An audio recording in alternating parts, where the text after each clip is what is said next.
दोस्तों जय श्री राधे, जय श्री श्याम। आज दोस्तों हम आपको उषा और अनिरुद्ध की प्रेम कहानी के बारे में बताएंगे कि उषा को कैसे सपने में अनिरुद्ध से प्यार हो गया और उसे अपना पति बना लिया। आइए जानते हैं इस कहानी का राज क्या था। दोस्तों बात उस समय की है कि एक बार उषा जब भगवान शिव के पास शिक्षा ग्रहण करने के लिए वहाँ पर कैलाश पर्वत पर रह रही थी और माता भवानी और भोलेनाथ उसे अपनी पुत्री की तरह हर शिक्षा को उसे बता रहे थे और हर शिक्षा का उसे ज्ञान करा रहे थे। उसी समय की बात है, एक दिन की बात है कि भगवान शंकर और माता सती अपनी प्रेम वासना में मग्न थे और इस बात को उषा चुपके से देख रही थी।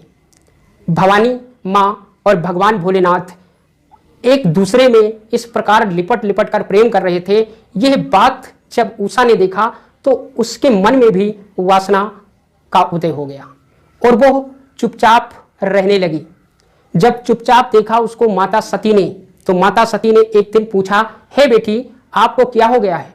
आपको मैं 2-3 दिन से देख रही हूं कि आप बहुत चिंतित और बहुत गंभीर रहने लगी हो, इसका क्या कारण है? तब उषा ने बताया कि हे माँ, मैं भी चाहती हूं कि मेरा विवाह हो जाए और मैं अपने पति के साथ, जैसे आप भोलेनाथ से प्रेम कर रही थी, मैं भी अपने पति के साथ वैसे ही प्रेम करूं। माता भवानी उषा की मन की बात को जान गई और वो ये समझ गई कि उषा ने मुझे देख लिया है। माता भवानी ने उषा को आशीर्वाद देते हुए कहा, जा बेटी, आज स्वप्न में तुझे तेरे पति से मुलाकात होगी। उधर उषा की शिक्षा पूर्ण हो चुकी थी और बाणासुर उषा को लेने के लिए कैलाश पर आया और अपनी पुत्री उषा को लेकर स्वर्णपुर में चला गया। इधर उषा जब रात्र में स्वर्णपुर में अपने कक्ष में सो रही थी, उसी समय स्वप्न में उसने अनिरुद्ध को देखा और उससे प्रेम हो गया, उससे विवाह हुआ। ये स्वप्न में उषा ने देखा। जब स्वप्न खुला तो उषा तड़पने लगी। उषा इस तरह से तड़प रही थी, हाय प्रीतम करके उसके मुख से बार बार यही शब्द निकल रहा था। और जब उषा उठी और हाय प्रीतम करके वो फिर मूर्छित हो जाती, उसे फिर होश में लाया जाता। होश में आने के बाद फिर वो हाय प्रीतम करके बार बार इसी अवस्था में वो मूर्छित होती चली गई। ये बात उसकी एक सखी थी जिसका नाम था चित्ररेखा। चित्ररेखा जब आई तो उसने जब उषा को इस हाल में देखा तो उसे होश में लाया और जो ही होश में लाया तो वो फिर हाय प्रीतम कहकर फिर बेहोश हो गई। दोबारा उषा चित्ररेखा ने उसे होश में लाया और उससे पूछा, क्यों री, तेरा विवाह कब हो गया? तेरा प्रीतम कैसे बन गया और तेरा विवाह किससे हो गया? तब उषा बोलती है, कुछ मत पूछ यार सखी, मेरा विवाह सपने में हो गया और मेरा प्रीतम सपने में मुझे मिला। इधर आंख खुली तो मेरा प्रीतम लुप्त हो गया। मैं क्या करूं? मैं अपनी विरह को बर्दाश्त नहीं कर पा रही हूं, मैं बहुत परेशान हूं, हे सखी मेरी रक्षा कर। तब चित्ररेखा ने कहा कि ये बताओ तुम्हारे पति की शक्ल कैसी थी, सूरत कैसी थी, कहाँ रहता है, क्या नाम है?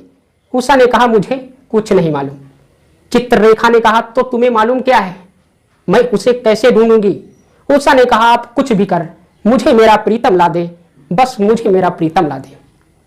परंतु चित्ररेखा को एक शक्ति प्राप्त थी, इसी से उसका नाम चित्ररेखा पड़ा, क्योंकि वो दुर्गा की बहुत बड़ी भक्त थी। दुर्गा ने उसे यह वरदान दिया था कि जब चाहे वो जिसको चाहे उसकी वो तस्वीर बना सकती है, इसीलिए उसका नाम चित्ररेखा था। उसने उषा से कहा, मैं सारे राजाओं का चित्र बनाती हूं और तू अपने पति को पहचान। उसने उस ब्रह्मांड के सारे राजाओं का चित्र बना दिया, परंतु उषा ने किसी को हाँ नहीं की। तब चित्ररेखा ने कहा, मैंने तो सबका चित्र बना दिया है, परंतु तेरा पति कौन है, किस ब्रह्मांड से आया है, किस लोक से आया है, कुछ तो बता। तब उसने कहा, हे सखी आप चित्र बनाती रहो, कहीं ना कहीं तो मिल ही जाएंगे। फिर चित्ररेखा ने द्वारिकाधीश का चित्र बनाया। द्वारिकाधीश का जब चित्र बनाया तो तुरंत उषा ने अपना घूंघट नीचे सरका दिया। घूंघट सरका दिया, वो शर्मा गई। दोस्तों पहले की नारियां ऐसी थी कि तस्वीर को देखकर भी लज्जा से उसने घूंघट सरका दिया और चित्ररेखा से कहा, बस सहेली अब तू बहुत करीब पहुंच गई है, इन्हीं के शकल का मेरा प्रीतम है। चित्ररेखा समझ गई। तब उसने क्या किया, कृष्ण के पुत्र पौत्र सबकी तस्वीरें बनाना शुरू की। प्रद्युम्न का तस्वीर बनाई और कहा ये हैं। उषा ने कहा नहीं। फिर उस चित्ररेखा ने अनिरुद्ध का चित्र बनाया। उषा उन्हें देखकर फिर बेहोश हो गई। चित्ररेखा फिर होश में लाई और कहा कि हाँ यही मेरा प्रीतम है, यार सखी मेरा प्रीतम ला दे। चित्ररेखा ने उससे कहा मैं तुम्हारा प्रीतम ला के दूंगी, परंतु आप धैर्य धारण करो, किसी को पता नहीं चलना चाहिए। चित्ररेखा ने तुरंत अपनी शक्ति से चील का भेष बनाया और जाकर द्वारिकापुरी में पहुंच गई। द्वारिकापुरी में जब वो अंदर घुसने का प्रयास करती है तो देखती क्या है कि चक्र चारों तरफ महल के नाच रहा है। उसी समय नारद जी वहां पहुंचे। नारद जी ने कहा ए क्या कर रही है? चित्ररेखा ने कहा मुझे बहुत जरूरी काम है मुनिराज, मुझे अंदर जाना है। तब नारद ने कहा ऐसा जरूरी काम क्या है जो चोरों की तरह रात में तू अंदर जा रही है? उसने चित्ररेखा ने सारी अनिरुद्ध और उषा की कहानी को बता दिया। नारद ने कहा तब तो आप इस भेष में नहीं जा सकती हो, क्योंकि ये चोरों का भेष है और छल कपट कभी भी भगवान को भाता नहीं है, क्योंकि कहा गया है मोह कपट छल छिद्र न भावा और निर्मल मन कर सोई जन पावा। इसलिए आप साध्वी वेश धारण करो, ओम नमो भगवती वासुदेवाय का मंत्र जाप करो, तब आप अंदर प्रवेश कर पाएंगी।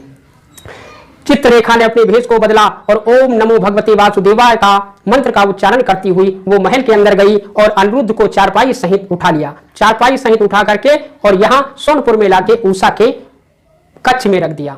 उषा उन्हें बार बार निहार रही है। अनिरुद्ध सो रहे हैं, बार बार उनके चेहरे को स्पर्श कर रही है, बार बार उनकी आंखों से आंखें डालकर अपने प्रीतम को सहला रही है। अनिरुद्ध तब तक उनकी निंदा खुली और वो चौंक कर उठ गए। उन्होंने कहा मैं कहाँ हूं, आप कौन है देवी? तभी उषा ने कहा मैंने तुमको स्वप्न में ही अपना पति बना लिया है, तुम हमारे प्राणनाथ हो, इसीलिए मैंने तुम्हें रात्र में सोते ही उठवा लिया है। अनिरुद्ध को भी उषा बहुत पसंद आई और अनिरुद्ध भी उषा पर मोहित हो गए। इसी तरह से दोनों में प्रेम हो गया। उधर पहरेदारों को पता चल गया। पहरेदार तुरंत बाणासुर के पास गए और उन्होंने कहा कि कोई चोर उषा के महल कक्ष में घुस आया है। बाणासुर ने तुरंत उस ध्वजा को दिया जो भगवान शंकर ने उसे दी थी। तो जब ध्वजा को देखा तो ध्वजा झुक चुकी थी। बाणासुर समझ गया कि अब हमारे टक्कर का योद्धा मिलेगा। उसने तुरंत ही अनिरुद्ध को बंदी बना लिया और इधर नारद जी जाकर द्वारिकाधीश भगवान कृष्ण को बताते हैं कि तुम्हारे पौत्र को बाणासुर ने बंदी बना लिया है। भगवान कृष्ण वहां युद्ध के लिए आए। बहुत घोर संग्राम हुआ। तब जब बाणासुर हारने लगा तो उसने भगवान शंकर को याद किया, क्योंकि भगवान ने उसकी रक्षा करने का वचन दिया था। इसलिए भगवान शंकर अपने शिष्य गणों को लेकर उनकी रक्षा के लिए आए। भगवान कृष्ण और भगवान शंकर में घमासान युद्ध हुआ। तब भगवान शंकर ने भगवान कृष्ण से विनती की, हे नाथ ये हमारा पुत्र के समान शिष्य है, इसे कुछ ऐसा करो कि इसका उद्धार भी हो जाए और मेरा वचन भी ना जाने पाए। ये कहकर सारा रहस्य बताकर भगवान शंकर अंतर्ध्यान होकर कैलाश पर्वत पर चले आए। भगवान श्री कृष्ण ने सुदर्शन से उस बाणासुर की सहस्त्र भुजाओं को काट दिया, मात्र 4 भुजाओं को रखा और तब बाणासुर समझ गया कि यही हमारे पतन का कारण है और यही परमेश्वर हैं, यही दीनानाथ हैं। वह उनके चरणों में गिर पड़ा और भगवान ने उससे कहा कि तुम अपनी पुत्री का विवाह हमारे पोते के साथ कर दो। और ऐसा ही हुआ। उनका विवाह संपन्न हुआ और भगवान श्री कृष्ण उषा और अनिरुद्ध को लेके द्वारिका वापस आ गए और उधर बाणासुर भक्ति में फिर से लीन हो गया। तो दोस्तों ये थी उषा और अनिरुद्ध की प्रेम कहानी। अगर ये कहानी आपको पसंद आए तो वीडियो को लाइक करें और हमारे चैनल को सब्सक्राइब करें, ताकि हमारी आपकी मुलाकात यूं ही होती रहे। दोस्तों हम आपका अपने तहे दिल से बार बार धन्यवाद करते हैं कि आप लोग हमारे चैनल के साथ जुड़े हुए हैं और अपना प्यार हम पर लुटा रहे हैं। दोस्तों जय श्री राधे, जय श्री श्याम।